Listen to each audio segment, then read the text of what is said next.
ଜଗନ୍ନାଥ ଆପଣମାନେ କେମିତି ଅଛନ୍ତି? ପ୍ରଥମେ ଆପଣମାନଙ୍କ ଦେହ ସୁସ୍ଥ ରଖନ୍ତୁ, ତାପରେ ଯାଇକି ପଇସା କମାନ୍ତୁ।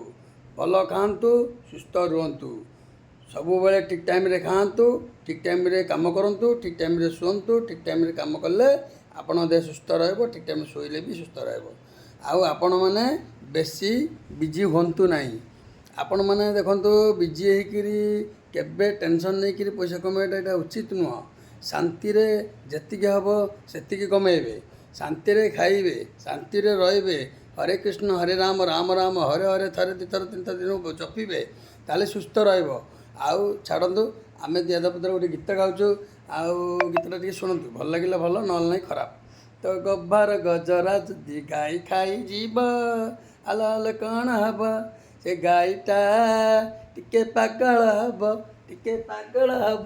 ମୋ ଦାଦା ଶୁଣି ଗୀତ ଏନ୍ଜୟ କରୁଛି। ମୋ ଗୀତରେ ଦାଦା ପୁରା ଏନ୍ଜୟ।